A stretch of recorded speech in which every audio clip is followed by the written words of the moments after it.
అవి మీ దగ్గరికి ఎలా వచ్చాయండి? మీరెక్కడి నుంచి తీశారు? నువ్వు ఏ డస్ట్బిన్లో అయితే పడేసావో అక్కడి నుంచే తీశాను. నేను డస్ట్బిన్లో పడేయడం ఏంటండి? అయినా నేనెందుకు అలా చేస్తాను? నేను అదే అడుగుతున్నాను. ఎందుకు అలా చేసావు? అసలు నీ మనసులో ఏముంది? ఈ మధ్య పిచ్చి పిచ్చిగా బిహేవ్ చేస్తున్నావు. నీళ్ళని చూస్తే భయపడుతున్నావు. మందులు ఇస్తే డస్ట్బిన్లో పడేస్తున్నావు. అసలు నీకు పిల్లల్ని కంటం ఇష్టం ఉందా లేదా? అయ్యో, ఏం మాట్లాడండి అవి? మరి నువ్వు చేసిన పనికి అర్థం ఏంటి? ఇంకెలా అర్థం చేసుకోమంటావు? మందులు వేసుకోకుండా వేసుకున్నానన్న అబద్ధం ఎందుకు చెప్పావు? నీ ప్రమేయం లేకుండానే ఈ మందులు డస్ట్బిన్లోకి వెళ్తాయా? నాకు అదే అర్థం కావట్లేదండి. బహుశా డాక్టర్ ఇచ్చిన టాబ్లెట్స్, ఇందాక మీరిచ్చిన టాబ్లెట్స్ ఒకే రకంగా ఉండడం వల్ల ఆ టాబ్లెట్స్ వేసుకొని మీరిచ్చిన టాబ్లెట్స్ అక్కడే వదిలేసినట్టున్నాను. అవెవరో డస్ట్బిన్లో పడేసి ఉంటారు. అది తెలుసుకోకుండా మీరొచ్చి నన్ను నాన్న మాట్లాడుతున్నారు. అంతేకాదు, ఇందాక నేను టాబ్లెట్స్ వేసుకుంటుంటే అక్షరక్కొచ్చింది. ఈ టాబ్లెట్స్ ఏంటి, ఆ టాబ్లెట్స్ ఏంటి, ఇవెందుకు వాడుతున్నావు, అవెందుకు వాడుతున్నావని ప్రశ్నలతో నన్ను కన్ఫ్యూజ్ చేసింది. ఆ కంగారులో ఒకటి వేసుకోబోయి ఇంకొకటి వేసుకున్నట్టున్నాను. అంతేకాని నేను కావాలని ఎందుకలా చేస్తాను? మీరు నన్ను అర్థం చేసుకుని ఇంతేనా? అర్థం లేని పనులు చేస్తుంది, అర్థం లేకుండా మాట్లాడుతుంది నువ్వు లేక. ఒకవేళ నువ్వు చెప్పింది నిజమే అయితే ఆ 2 టాబ్లెట్స్ నువ్వు వేసుకోవాల్సిందేగా. మరి ఒక టాబ్లెట్ వేసుకుని ఇంకో టాబ్లెట్ ఎందుకు వదిలేసావు?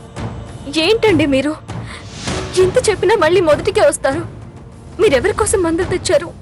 నా కోసమే కదా, మన బిడ్డ బాగుండాలనే కదా. అలాంటిది నేను కావాలని మందులు వేసుకోకుండా పారేస్తానా? అరే, ఇందాక అక్షరక్కొచ్చి ప్రశ్నలతో నన్ను కన్ఫ్యూజ్ చేయడం వల్ల అలా జరిగిందంటే వినిపించుకోరే. అయినా ఇప్పుడేంటి, ఈ మందులు వేసుకోవాలి అంతే కదా. దీనికి ఎంతకంత రాతంతం చేస్తారు? ఇటు ఇవ్వండి.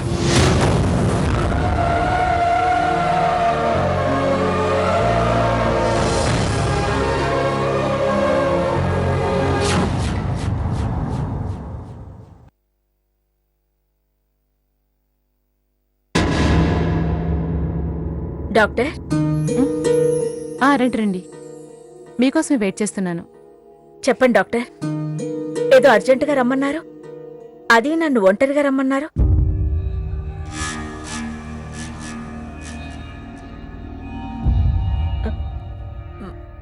మా లేఖకేం ప్రాబ్లం లేదు కదా డాక్టర్? ఏ ప్రాబ్లం లేదండి, కానీ లేకే ఓ ప్రాబ్లంలా తయారైంది. ఏం డాక్టర్? లేఖ నా దగ్గరికి వచ్చిన జగదీశ్వరి గారు. చెకప్ కోసం కాదు, అబార్షన్ కోసం.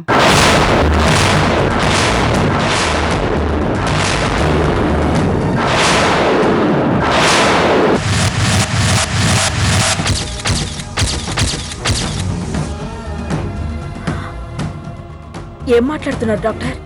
నిజం జగదీశ్వరి గారు. తను నా దగ్గరకొచ్చి ప్రాధేయపడింది. నేను కాదనేసరికి నాకు డబ్బివ్వడానికి ప్రయత్నించింది.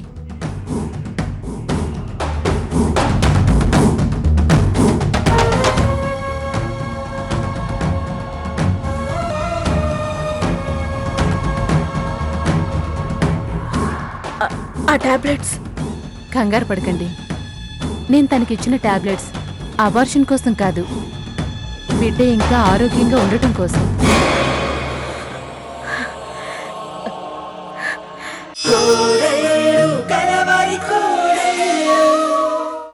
నీకు శ్మశానానికి తేడా లేదు లేక.